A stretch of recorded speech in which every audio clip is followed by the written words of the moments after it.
Welcome, London, and I'm back with some more ideas about what I can do and hopefully do in the next couple of years to make you happy with what I'm going to be doing to see if we can keep lower taxes and keep lower taxes and services here in London. So I want to go talk about lower taxes and what I think we can do to keep the services here, but we change the business approach is what we do, and I'm going to give you some ideas of how I think.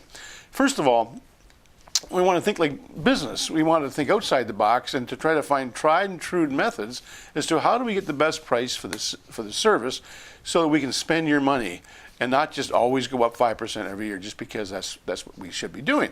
But no, we want to take a look at how do we keep the taxes the same and we keep the same services, and we also want to keep our surplus funds in the future and still have the going into future funds so that we have those needs handled. So that's what I'm all about, and that's why I think there's some ideas how we can do that.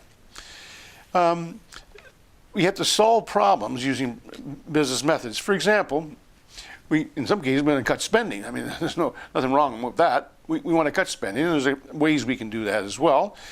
But from year to year, we want to measure every budget from every year on results. And we measure what they've done and what people have done and what grants have gone out, and did they do what they were supposed to do, and to the extent that we can or cannot renew that based on some results. So that's very, very important. So the system, maybe we got some management systems that has to be changed because it's not getting done properly, or the results are not what we want, so we have to make that change next year in our budget time, so we just don't say, well, we did that last year, we'll do it again, put it up 5%. In other cases, we want to maybe change some of the systems of how we function with our staff at City Hall. For example, right now we're looking at a suggestion plan.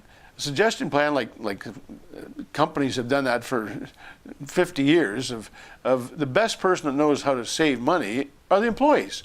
They do the work, they know how to save money, and many times they don't even get asked because the management upstairs says, I know a better idea, and by the way, do it this way. That may or may not work, may not save as much money as they think, and by the way, nobody even got asked. So I think a suggestion plan is possible as soon as possible, as far as I'm concerned, at the City of London. And here's some examples of how we can not only increase productivity, which is a Canadian thing right now, we want to improve our productivity, but also maybe the staff or the workers are going to take more money home because of the suggestion plans that they put forth. So for example, let's say we have four people digging a hole. Let's say city people, 4 people are digging a hole, and 2 are digging and 2 are watching. Let's say that be an example. So if a suggestion plan came in, wow, we could dig 2 holes now with 4 people, and the suggester would came up with that idea, would make 10% for the savings that we had for a year. So why wouldn't that be interesting? So now we've got 2 holes being dug, where we only had 1 before, so our productivity would increase, and somebody that made the suggestion of how we can work more efficiently would take 10% of the year's savings, which is a suggestion plan, so they would get if we save this much money in a year, they'd get 10% as a paycheck, as a bonus check to take home. Well, wouldn't that get exciting? We might have a whole bunch of suggestions coming in real fast on how we can save money and be more effective and be more efficient in what we're doing, because that's the way they do it in business. So there's one example of what I'd like to see happen as soon as possible. Also, I think it's important to hire and to check the way we're purchasing to the City of London. Are we buying the right way? Are we buying the right volume? Are we getting the best people from the point of view that are quoting these different systems? Because there's about a third of our purchases at the City Hall are never tendered. It's because a consultant is a consultant that maybe knows the best, or maybe this is the engineering rate for an engineer. Well, maybe we can have a discount rate for the engineer. Wouldn't that be interesting if we just have to ask the question? And I think we should also, so whether it's snow plowing or whether it's road repairing, maintenance, maybe parks, things we do, the labor that we do, whether it be tourism, some of the marketing things that we're doing, consultants, let's get a quote on that. maybe do we hire people to do it, or do we hire for the service to get it done? So I think there's ways, and we have to look at all the services that we do and know that we're getting the best bang for the buck, the best money being spent in the best way from the taxpayer's point of view. And I think if we open this dialogue, continue this dialogue, and make sure we have whatever consultants are needed, but really we are either having consultants doing the job, or whether we're having people in-house doing the consulting as well as doing the job, we can save money and save your tax so that we can spend it somewhere else without always having a 3 or 5% increase. Same thing with busing. Another talk I had on busing, but basically the questions I want to ask: do we buy a bus or do we rent a bus? Do we lease a bus? Do we change the busing route? And to some extent, we may want to buy the service. It may be cheaper for us just to buy the service, or we may even want to buy consulting, if not outside, to have that done at a cheaper price. And I'd like to evaluate that from the point of view of what works for our city in the growing needs that we have, and the financial constraints we have, because we just can't keep going increasing in taxes. Maintenance, other things we're looking at right now. The city has a maintenance department, and they fix a whole bunch of equipment every year. The fire department has their own maintenance department, and they do some fixing as well. The LTC has a maintenance department doing their fixing as well. The police have a maintenance department doing their fixing.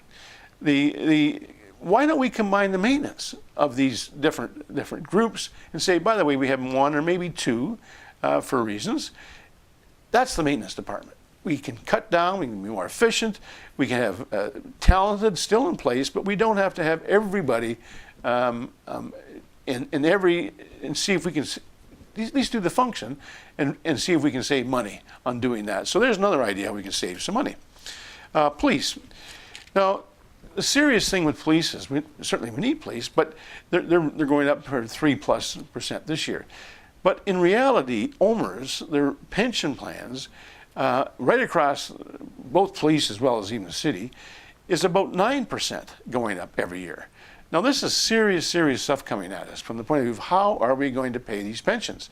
And what are we going to do? And OMERS says, well, we'll only do 3.5% this year, but over 15 years, the government has told them that they have to get their volume of money ready, and they hope to make that on the stock market, and maybe they can bring up the 3.5% to 9% every year over the next 15 years, or otherwise, in 5 years or 6 years, we have a major problem coming to us to have to pay pensions that our employees, and it's just gone crazy from the point of view of what is being negotiated for civic and for these contracts. So we have to really start looking at how do we do things differently. Otherwise, we're going to be like Chicago, where the police go home at 5 o'clock and the firemen are picking up the garbage.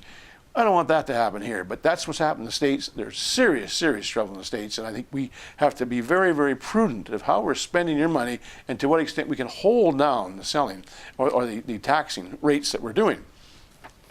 I think as far as the police are concerned, you'll see they'll be pushing things for auxiliary. I want $15 an hour auxiliary police. And whether that's legal or not, we'll make it legal. We'll go to the government to make sure it is legal.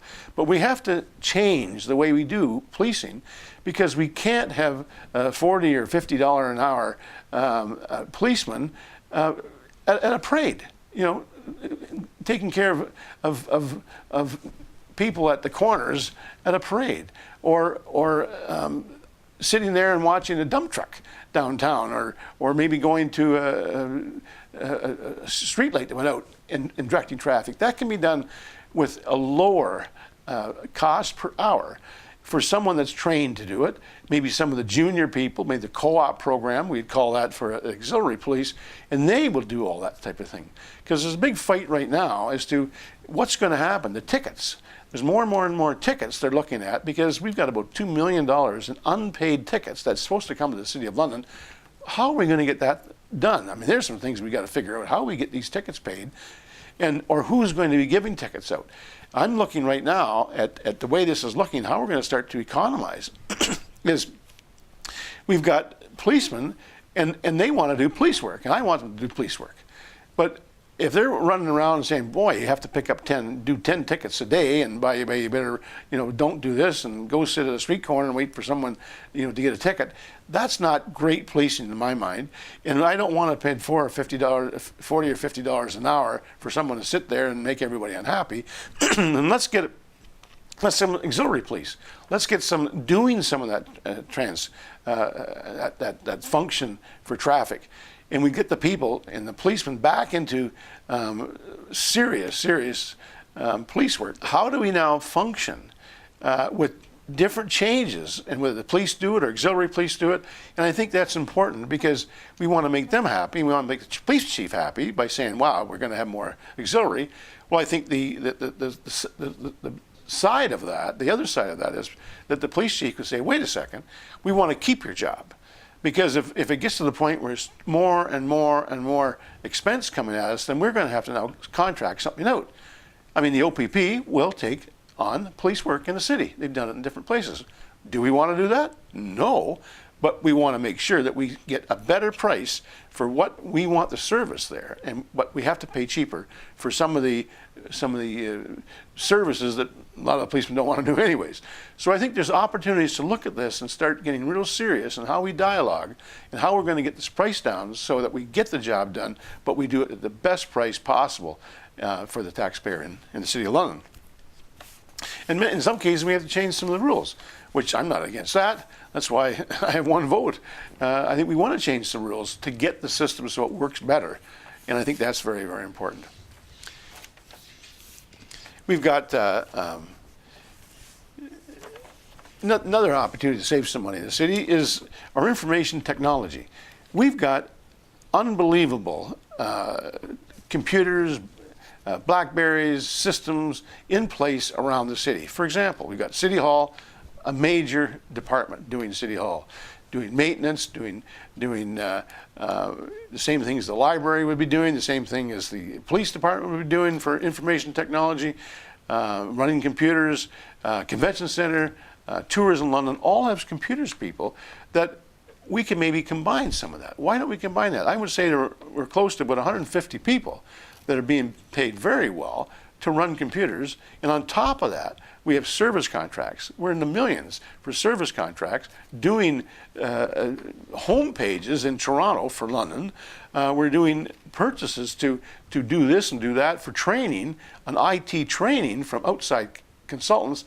This stuff has to be reviewed, in my mind, so we can maybe do it together, or same people would be doing it for the City Hall and the library and the fire department.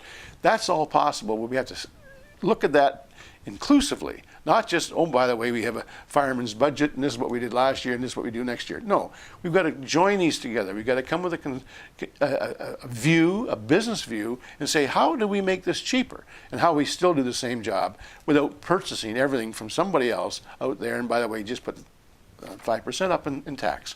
So there's another idea. And I think also I want to take a look at the all through the year, every month, if not every 2 weeks, we have a new opportunity to spend money. Oh, there might be a skate-a-thon. Oh, it might be now a curling. Oh, there might be something else coming up, and it's coming. Taxpayer, would you please pay this? Please some more money because we got to do this. I'm saying that we've got to have our budgets in place at the end of the year. Then now through the year, I don't want to see any more requests for new money from the taxpayer unless one thing happens, that they come with matching funds. So if they want $100,000 from us, it's a good thing for the city. I want to see $100,000 coming from the business community, from the association work, or some of the travel people. Maybe we got some Toronto money showing up from the tourist department. So I want to make it so that we just don't every 3 weeks have a great big deal that we have to spend $100,000 to $200,000, and in the period of a year, that's millions of dollars that are being spent, and we all got to do the best thing.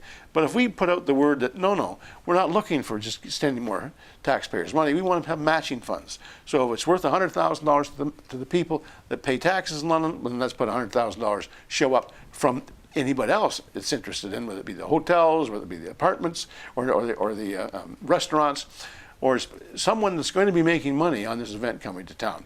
So I think the way we look at that, and we put the word out that that is what we expect as a city council, then we're going to start seeing more responsible spending of the money based on, well, we can just spend some more money and everyone says yes, and we end up, boy, our taxes are going up again next year. So I think, and a couple other things that I think are are getting very, very exciting about this is the trade laws, that the free trade things are causing a lot of problems for cities because they're downloading stuff from Toronto because we're losing some of these jobs. And I mean, right now, you can't even talk about free trade or you're never going to go into politics, for heaven's sake, certainly in the provincial or federal scene. But free trade is hurting our unions. I mean, that's the reason why I think the free trade was brought in, just to knock the unions out, because they weren't strong enough to change some of the labor laws. And we're losing jobs left, right, because of the union issues, and we're now trying to compete on a world market. Right now, there's 30-some states have a right to work legislation in the U.S. and we don't in Canada. So the point is, now we're competing. We're either going to have a fair trade, or if we're going to do free trade, we have to have now our labor laws changed like they are in other countries so we can compete. Because I want people in Canada to compete with the guy next door, not finding out we lose our job because we're competing with somebody in China or someone in the States in the free or one of the states, the right to work legislation in the States, where they're working for low wages. So I think we have to start seriously getting our head around what does it mean to keep your job here in London, as well as trying to encourage Toronto, if not the federal government, to start looking at serious things. For example, another one coming at us right now is the Canadian-European Trade Agreement, the CETA. Now, this is almost in place, which means that we in Canada is going to be forced by the federal government to allow a European to come in here and compete on any labor contract around $150,000, or any $5 million capital building or capital roads or whatever at $5 million, and if they don't get it, they can sue us for the damages. Well, this is serious stuff coming at us, and I think we have to understand what is happening from a job standpoint, and how do we keep our taxes lower, because a whole bunch of people are laid off. They're all on unemployment, and by the way, look what happens. We cannot support the poverty getting bigger and bigger and bigger based on people not having jobs because they lost their jobs to some place outside the country. So I think we've got to, as a group, get together and start to talk about how we're going to protect our jobs, how we're going to protect the people in London that are working, and how we're going to keep them based on, we may have to change some of the labor laws, or we're going to keep this free trade going the way it is. We have to have competitive environment. We have to have whatever rules so that we can compete with the guy next door, not the guy in China.